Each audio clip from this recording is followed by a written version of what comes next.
Hannah, this is Piles of Books. Today I'm going to be sharing 5 more authors that I would like to read to zero.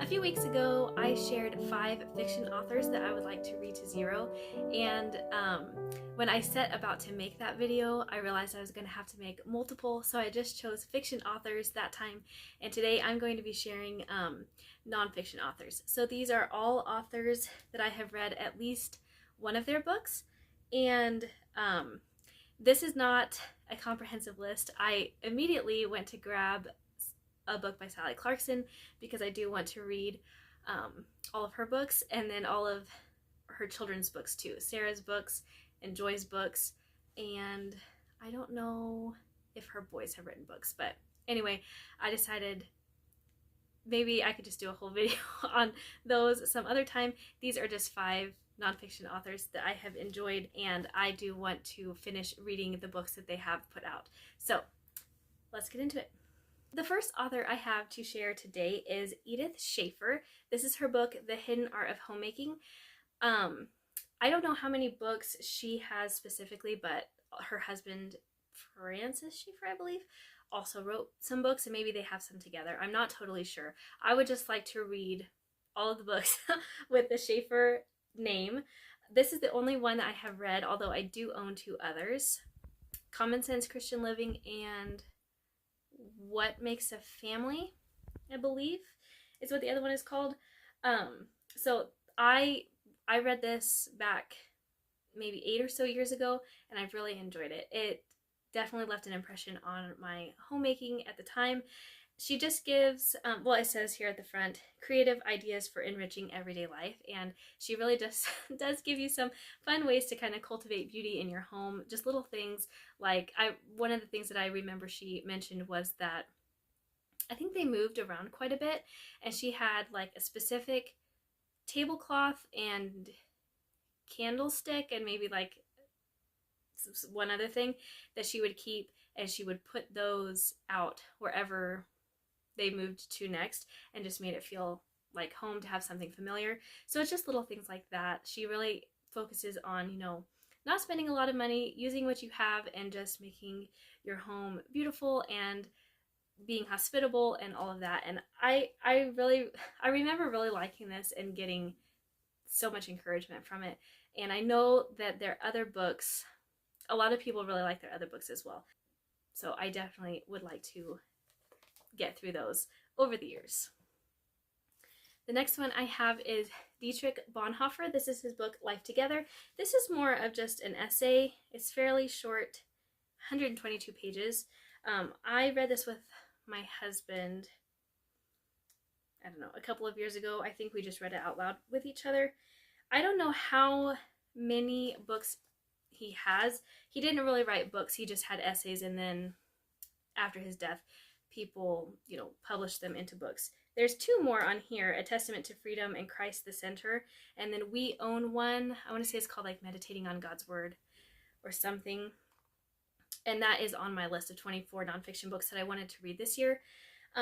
If you don't know his story, he was a Lutheran pastor before World War II, and he did a lot of work kind of reforming the church. He saw what was coming, and people didn't really listen to him, and he did not make it through the war, but he left a lot of great writings that have stood the test of time, and they have had a big impact on my husband, so I would like to read them as well. So we have, the other thing we have is some collections of his letters from when he was in prison, that were just, collected. I don't know if there's 2 different books, maybe. Anyway, I would like to read the rest of his works. I think this is the only one that I have actually read. So there's quite a few still that I can read. And the next one today is Elizabeth George. This is her book, A Woman After God's Own Heart. I read this one, I don't know, maybe 5 or 6 years ago, and it was really good. I don't remember a lot from it today, but I know at the time it was very encouraging to me. It was something that I really needed. And I just recently, a couple of months ago, I think, I read her book, Loving God with All Your Mind. I don't know how many other books that she has. These are the only two that I own, but I would like to finish reading her books. I wouldn't say that they are theologically deep, doctrinally deep, like something that Bonhoeffer would write, but they have been a blessing to me, both of the books that I have read from her. So I definitely, yeah, she's definitely on my list of authors to read to zero. The fourth author that I have today, I have two of his books here. I don't know why I brought both of them, but his name is Justin Whitmel Earley. He wrote Habits of the Household and The Common Rule. I believe he wrote The Common Rule first and then The Habits of the Household, but I read them the other way. I read The Habits of the Household last year, and it was a blessing to me. And then just this year, here a couple of months ago, I read The Common Rule, and both of these books they've been a blessing. They have really touched me. And he has a new book that just came out. I don't know if it came out, time goes so fast. I don't know if it came out at the end of last year or the beginning of this year. I'm not sure. And I can't remember what the name of it is. But it has to do with loving people, I think. It looks really good and something that I definitely need to grow in. So I have not been disappointed in either one of these. They're not perfect, but they are really good. And so I am fairly certain that his third book will be great as well. I'm pretty sure that these are the only three books he has, but now that I'm actually thinking about it, he might have a fourth one. I can't remember for sure, but I'm definitely, he's one that every time he comes out with a book, I'm probably going to read it. And the last one I have to share today is definitely kind of odd. It's different from all of these, but that is Simon Sinek, I think is how you say his name. I'm not totally sure. This book, Start With Why, this is a business book. He writes for business. We have two of his other books. My husband is currently reading this one, The Infinite Game, and then we've got one called Leaders Eat Last. So anyway, he writes business books, but I own a small business, which is why I read this book. My husband works for a small business, so his boss at the time, I think, had read this book and liked it and told my husband to read it. So he bought it and he liked it, and then he told me to read it. So I did, and it was super good. I think when a business book is written well, it can be applied to more things than just business. There were a lot of things in here that I felt like were really applicable to parenting or even just being a friend. So the subtitle of this is How Great Leaders Inspire Everyone to Take Action. And I mean, that definitely applies to more than just business. So I thought that this book was really good. I mean, there were so many things about it that I really liked. And so I bought, my husband's birthday was in April, and I bought him these other two books, and he has enjoyed what he has read so far. So I definitely am going to try to get to those. I mean, I would really like to get to them this year, but it might not be this year. It might be down the road.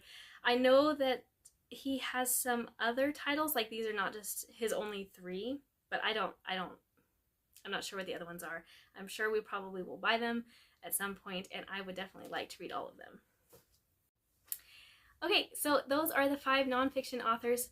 I shouldn't say the 5 nonfiction authors, because there are definitely other nonfiction authors that I would like to read to zero, but these are the ones that I just thought of today while I was gathering stuff to make this video. I may have to do another one at some point, so some of them I chose to leave out just because I've either read most of their books or something, I don't know. Anyway, most of these, other than Justin Whitmel Earley, I'm not sure how many books he has. Anyway, most of these I still have quite a few books to read of theirs, so that is why I chose them for today. But there are definitely other authors that I would like to read to zero. So if you have enjoyed this video, I would encourage you to check out my 5 fiction authors that I'd like to read to zero video, and if you haven't watched it already, and then stay tuned, because hopefully within the coming weeks, I will do like a children's version, and I may even do a picture book version. I think that would be kind of fun. So let me know if there's something that you want to see along these lines, and let me know in the comments below if you have read from these authors and what you think of their books, and maybe you have 5 nonfiction authors that you would like to read to zero as well. That would be super fun to know. So please put it down in the comments, and we will see you in the next video.